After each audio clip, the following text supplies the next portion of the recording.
Horror कहानियाँ खून की प्यास पार्ट 2। और उसके बाद वो जंगल एक बार फिर से सुमन की चीखों से गूंज उठा। लेकिन आज की रात सुमन की चीखों को सुनने वाला वहां पर कोई भी नहीं था। अगर वहां पर कोई मौजूद था तो बस हरिया, जो कि अब एक भेड़िए में बदल चुका था। सुमन के बालों को पकड़कर घसीटते हुए वो जंगल के बीचों बीच एक जगह पर ले जा रहा था। अगली सुबह गांव में। अरे भाई, पता नहीं क्या बात है, अपने गांव का हरिया किसान और उसकी पत्नी सुमन दोनों गायब हैं। दोनों का कोई अता पता नहीं। अरे कैसी बातें कर रहे हो भाई, ये कब हुआ है? अरे पूरे गांव में खबर फैली पड़ी है। कल रात को दोनों खेत की तरफ जा रहे थे, लेकिन लौटकर आए ही नहीं। तो हो सकता है अपने खेत पर होंगे। पूरा गांव ढूंढ कर आया है भाई। जानते हो क्या मिला वहाँ पर? क्या हुआ भाई? क्या मिला? बताओ हमें, क्या मिला? अरे हरिया की पत्नी सुमन के कपड़े पड़े हुए थे। शरीर का एक एक कपड़ा फटा हुआ झोपड़ी के बाहर पड़ा था, लेकिन दोनों पति पत्नी का कोई पता ठिकाना नहीं था। अरे भाई, लेकिन उसका जो दोस्त है ना रामू किसान, उससे पता करके आते हैं ना। अब तक तो दोनों साथ ही खेत पर जाया करते थे। हाँ, हमें उसके घर जाना चाहिए भाई। चलो वहाँ चलते हैं, चलो। वो सारे लोग रामू के घर पर पहुँचते हैं। रामू अपने घर के बाहर बैठकर हुक्का पी रहा था। आज सारे के सारे लोग टोली बनाकर मेरे घर क्यों आ रहे हैं? क्या कोई मर गया क्या भाई? अरे कैसी बातें कर रहे हो? तुम्हारा सबसे अच्छा दोस्त हरिया और उसकी पत्नी गायब है और तुम यहाँ बैठकर हुक्का पिए जा रहे हो, हैं? रामू ने अजीब सी नजरों से उन सब गांव वालों की तरफ देखा, जिसकी वजह से वो लोग एक बार के लिए डर गए। गायब है? अरे गायब नहीं है, मुक्ति मिल गई है। उन दोनों को मुक्ति मिली है। इस दुनिया में आकर हर इंसान पाप करता है और उसे उसके पापों के लिए मुक्ति मिलना बहुत जरूरी है। अरे ये कैसी बहकी बहकी बातें कर रहे हो भाई, हैं? और इसका चेहरा अजीब सा क्यों लग रहा है? लगता है दोस्त के मरने का गम बैठ गया है। पागल हो गया है शायद ये पागल। ये बात सुनते ही रामू चीख कर जोर से चिल्लाते हुए कहता है, पागल मैं नहीं हूँ, पागल तुम सब हो। और ये शैतानी जंगल अब तुम में से किसी को नहीं छोड़ने वाला, सबको खा जाएगा। याद रखना मेरी बात। शैतानी जंगल? कैसा शैतानी जंगल? लगता है रामू पागल हो चुका है। हमें यहाँ से चलना चाहिए भाई। चलो। तभी रामू की पत्नी बाहर आती है। नहीं, आप लोग इनकी बात का बुरा मत मानिए। 2 दिन पहले हरिया के साथ खेत पर गए थे। जब से वहाँ से आए हैं तब से ऐसी ही बातें कर रहे हैं। भगवान जाने ऐसा क्या देख लिया उन्होंने, खेत में कुछ भी बड़बड़ाते रहते हैं। लेकिन गांव के लोगों ने कमला की कोई बात नहीं सुनी और वो सब वहां से चले गए। रात अब धीरे धीरे ढलने लगी थी। तभी अचानक किसी ने धीमी सी आवाज में रामू को पुकारा। रामू, आजा, मैं तुम्हारा इंतजार कर रहा हूँ। और सुनो, अपनी पत्नी को साथ लेकर आना, नहीं तो काम अधूरा रह जाएगा। ये आवाज सुनते ही रामू के चेहरे पर शैतानी मुस्कुराहट आ जाती है। वो धीमे कदमों से अपने घर के अंदर आता है। क्या हुआ? तबीयत ठीक है ना अब आपकी? मैं तुझे अपने साथ खेत पर ले जाने आया हूँ, चल। मैं तुम्हारे साथ कहीं नहीं जाने वाली।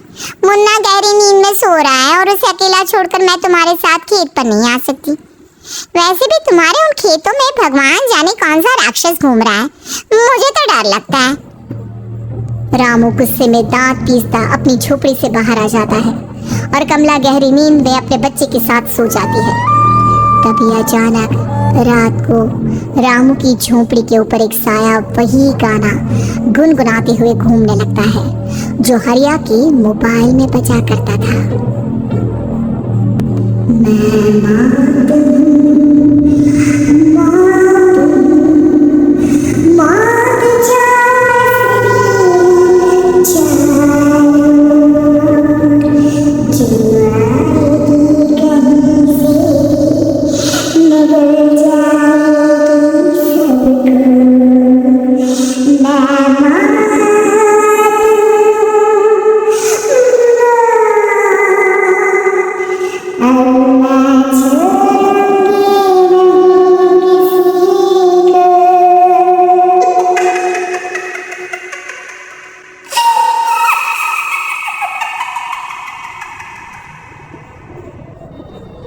आवाज सुनकर रामू की पत्नी कमला की आंख खुलती है और वो देखती है कि उसका मुन्ना अपनी जगह से गायब था।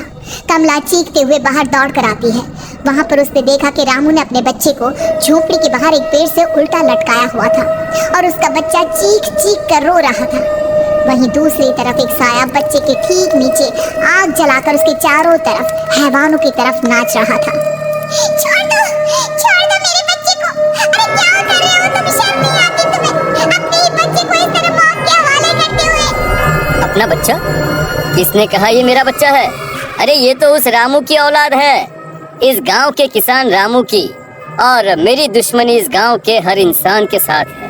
क्या? कैसी बात कर रहे हो तुम? ये औरत कौन है? ये मेरे बच्चे को खा जाएगी। तभी अचानक से उस साया ने एक बेहद खतरनाक दिखने वाली औरत का रूप ले लिया और उसकी आंखों से आग निकल रही थी। सही पहचाना तूने। मैं तेरे बच्चे को खा जाऊंगी। मैं तो अपनी हैवान पति रामू के साथ जंगल नहीं आई। मैं तेरे बच्चे को खा जाऊंगी। लेकिन क्यों? आखिर क्या चाहते हो तुम मुझसे? मुझे जंगल क्यों ले जाना चाहती हो? औरत बुरी तरह से ठहाके मार मार कर जोर जोर से हंसने लगी और साथ में रामू भी। ये तो तुझे वहाँ चलने के बाद ही पता चलेगा ना। अगर तू नहीं आई तो थोड़ी देर में तेरा ये बच्चा आग में जलकर मर जाएगा। चल जल्दी। नहीं, मेरे बच्चे को छोड़ दो। तुम जहाँ कहोगे मैं तुम्हारे साथ चलने के लिए तैयार हूँ। और उसके बाद उस बच्चे को झोपड़ी में लिटाकर आगे आगे वो साया चल रहा था और उसके पीछे पीछे रामू अपनी पत्नी के बाल पकड़कर उसे घसीटते हुए जंगल की तरफ ले गया। जंगल में जाने के बाद, कितनी खूबसूरत हो तुम। आज की रात बस तुम और मैं एक दूसरे के साथ रहेंगे। मुझे तुमसे बहुत डर लग रहा है। तुम्हें क्या हो गया है? तुम तो बिल्कुल ठीक थे। वो होगा जो हमारे बीच होना चाहिए। तो आओ अपने आप को मेरे हवाले कर दो। कमला ने डर की वजह से अपनी दोनों आंखें कसकर बंद कर ली थी। रामू ने बुरी तरह से चीख कर कमला से कहा, आंखें खोलो अपनी और मेरी तरफ देखो। कमला ने जैसे ही अपनी आंखें खोली उसने देखा कि रामू एक खतरनाक खूनी हैवान में बदल चुका था।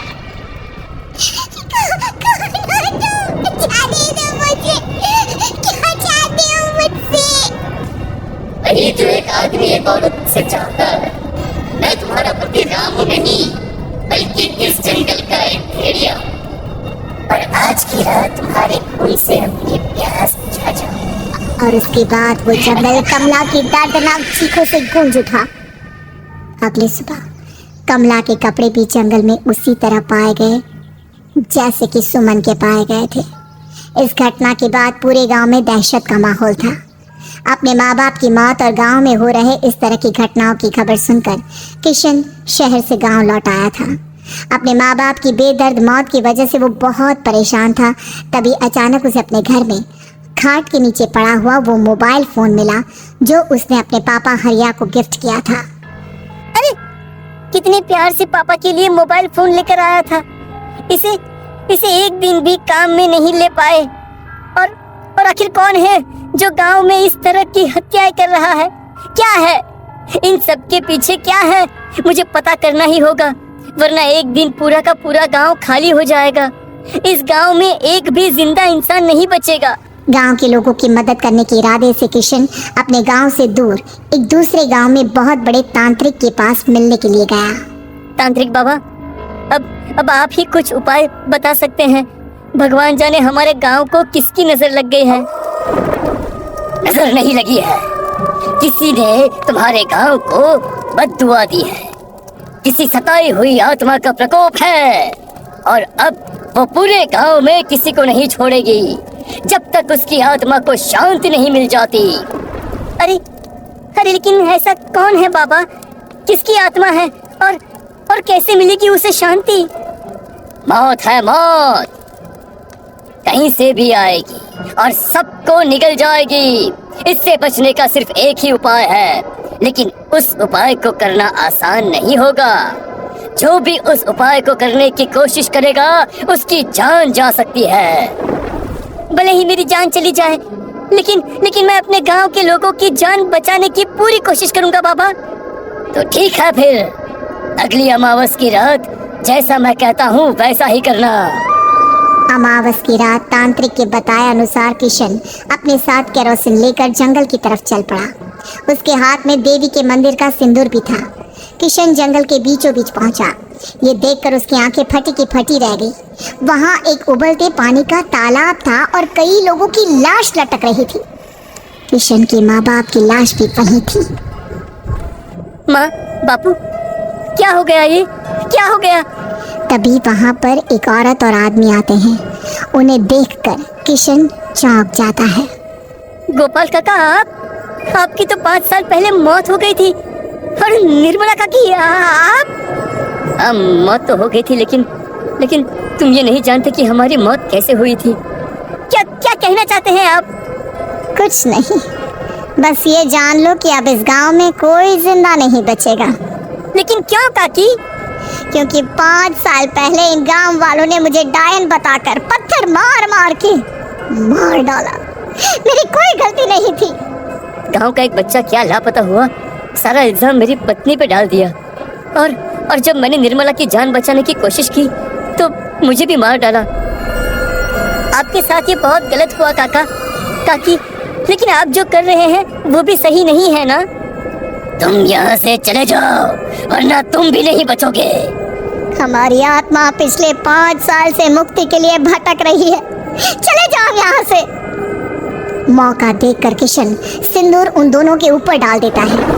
उनका शरीर जलने लगता है और वो भयानक तरीके से चिल्लाने लगते हैं। अगले ही पल किशन उनके ऊपर केरोसिन डाल देता है और वो दोनों जल जाते हैं। किशन अपने माँ बाप और दूसरी लाशों का अंतिम संस्कार करवाता है और अपने घर लौट आता है। लेकिन वो अभी भी इस बात से अनजान है कि मोबाइल अभी भी बज रहा था। मैं